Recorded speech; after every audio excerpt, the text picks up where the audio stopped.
Okay, well, thank you very much. My name is Philippe Le Billon. I'm with the Liu Institute at the University of British Columbia. So I'll be talking to several points today. One will be a little bit general in terms of resource governance institutions. What is the context? What are the challenges?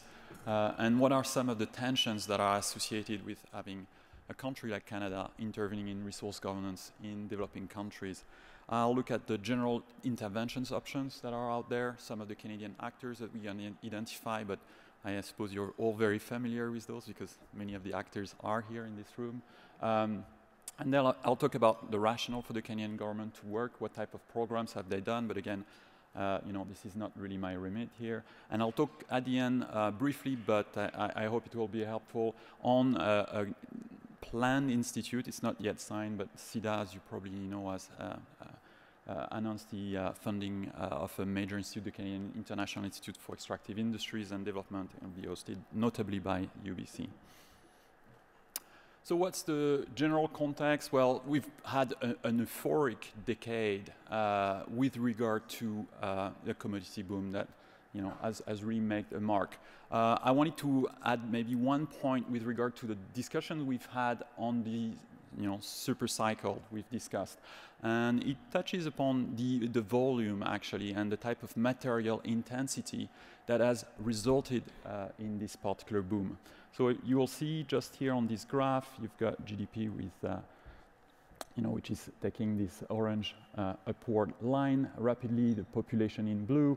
And what you see is essentially that you've got a decoupling between the population trend and the material extracted, if you want. And in my view, it's essentially about the nature of growth in China and in East Asia more generally, and essentially sinking a lot of money into developing infrastructures, but also providing goods that are much cheaper. And as a result of that, we need more resources. So the big question with regard to the resource cycle in this respect is whether this type of growth is going to taper or not. So are we going to see China and or other emerging economies slowing down in their level of volumetric consumptions? And in my sense, that will probably be the case. So what is the governance trends and context in sub-Saharan Africa? Again, there is a relatively positive story out there. We see a rising number of democracies, a deepening of democratization process. We see obviously a growing awareness about the so-called resource curse and many macroeconomic prevention tools being put in place. We see a strengthening of domestic technical capacities, a greater number of local employees taking in managerial roles, etc. And we see, as the African mining vision has made clear, requirement for greater fiscal space, or in short, higher share of benefits. Oops, sorry.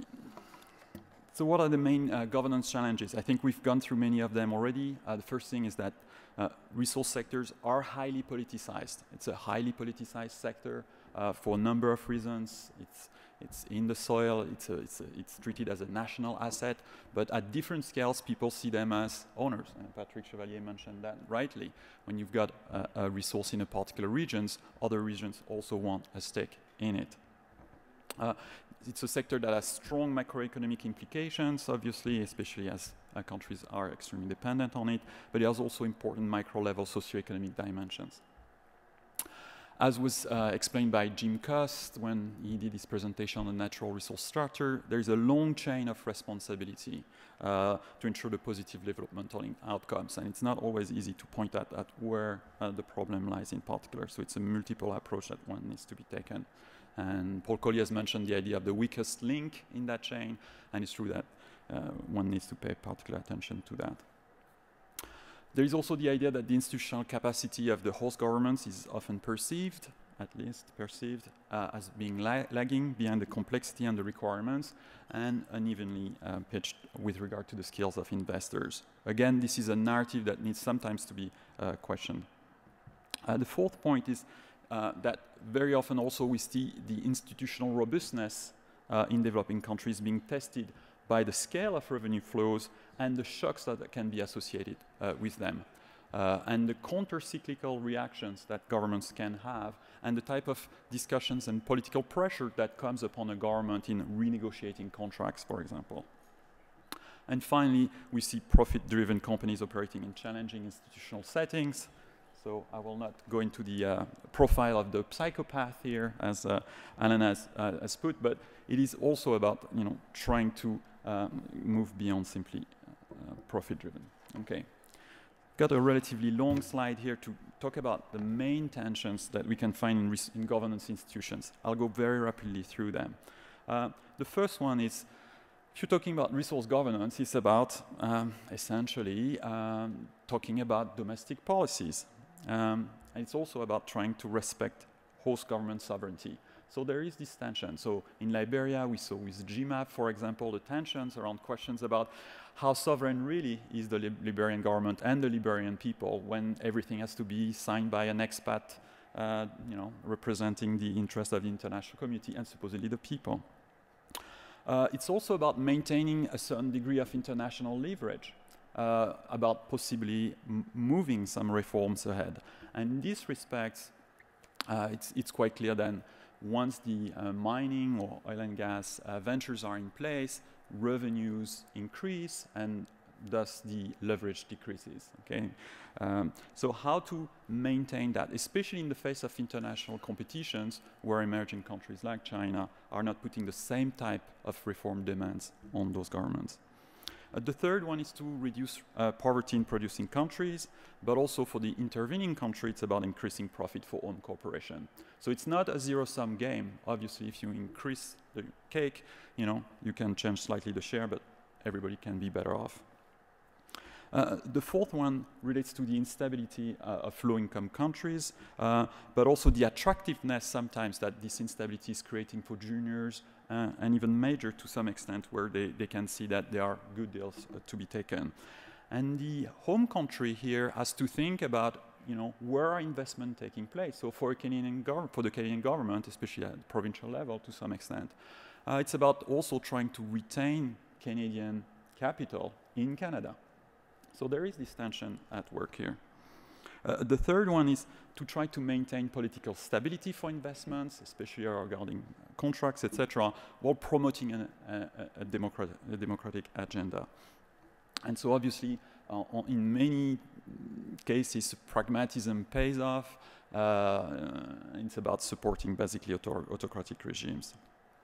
And the last one is about reducing environmental impacts, socioeconomic impacts to some extent, and at the same time promoting the resource sector growth. So we see there are a number of tensions that are intrinsic in thinking about, for the Canadian government, for example, how to intervene in those settings.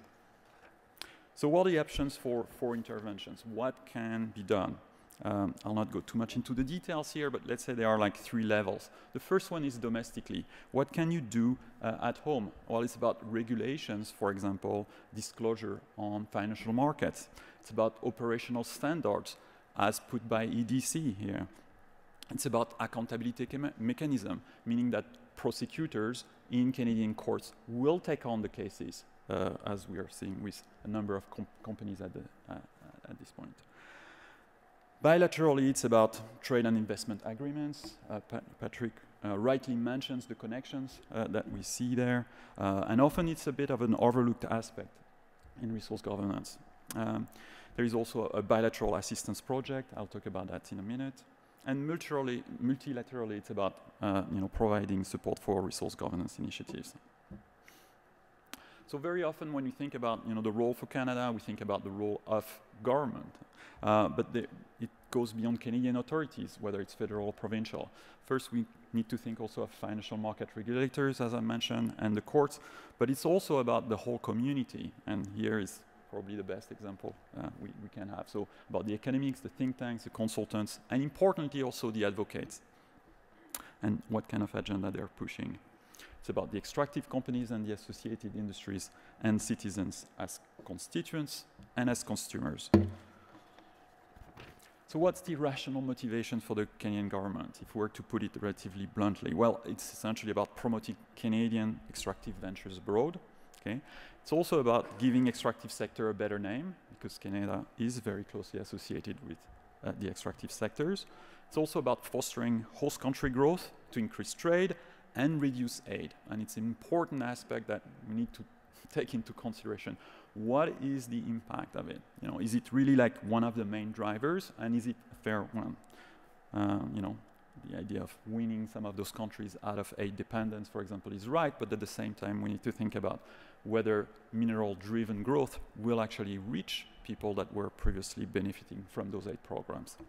And finally, one could say, but it's a complicated issue, maybe it's also about stabilizing commodity prices, you know, avoiding the type of volatilities that are associated with governance issues and especially wars, etc.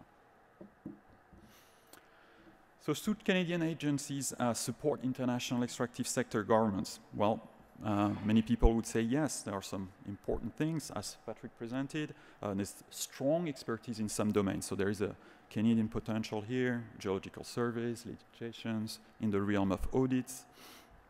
It's a domain with very high stakes, generating a lot of revenues and also a lot of spin-offs with potential leverage over a certain degree of sectors.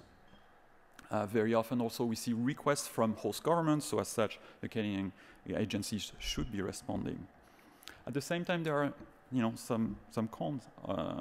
One, probably the main one, is perceptions of self-interest, that really this move towards providing more and more assistance with the extractive sector is self-interested. Okay? And not only is it self-interested for economic purposes, but it's also targeting what is considered, sometimes wrongly, but often rightly, as a very profitable industry. So why taxpayers' money should be ending up with this sector rather than maybe other sectors. And on top of it, there is, you know, the industry sometimes has a bad reputation with regard to avoiding taxes in host and home countries. And finally, there's still this idea of, you know, an industry that is kind of an enclave nature with associated narrow growth with low host country value retention and high externalities. I'm good? Yeah. 2 minutes. So what role for Canada? I think Canada can take leadership and role model, but so far it has relatively limited visibility, but it's fast increasing. We've seen CIDA allocating close to $200 million over the past 5 years and committing probably another 100 in the years to come. So a lot is at work there. There's high untapped potential, as I mentioned. There's been a number of programs. I will not repeat what Patrick mentioned, but the Intergovernmental Forum, the KPCS, the EITI. Canada is among the largest, if not the largest donor to the EITI.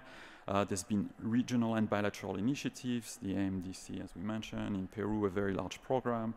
And the government at federal level has taken, you know, a strong strategy here with the idea of building the Canadian advantage with the CSR Counselor, CSR Center for Excellence, in order to address some of the human rights issues in particular, and the Canadian International Institute for Extractive Industries and Development. And I'll finish with this, taking a minute just to introduce what the planned institute is.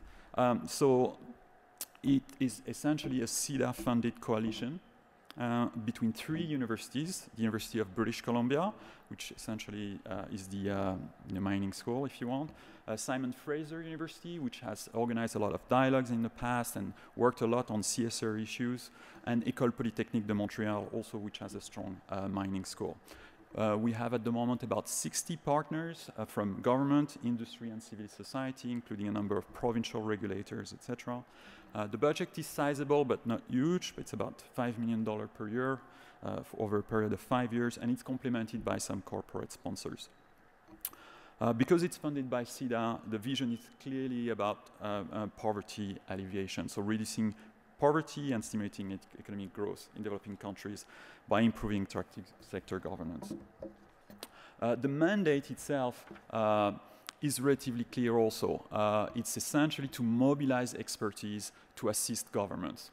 Okay, so we're not there so much to do CSR-oriented things, except if it's at the demand of the government. And we have 4 centers of activities. Probably the lead one will be the advisory centers. So it's essentially about finding Canadian and worldwide experts and helping to basically send them. So I think CEDA will treat us a little bit in a way as, you know, the subcontractor for many of the demands they receive from host countries. We also will have a strong learning and education component, capacity building, etc. We will want to maintain engagement and dialogue in order to foster innovative solutions and better identify needs, and we'll maintain an applied research center. So that, in essence, is what the CIIE idea will have, and we hope it will also have a shorter and nicer name. Okay. If you want any information, you can of course contact me. The official contact point at UBC is Andrea Winks, so take down her name, and if you want to collaborate in any ways, either as consultants or for projects that you have or students that you think would be interested to collaborate in these things, we are very much appreciated. And of course, if you're host government and are interested to discuss, wide open. Thanks a lot.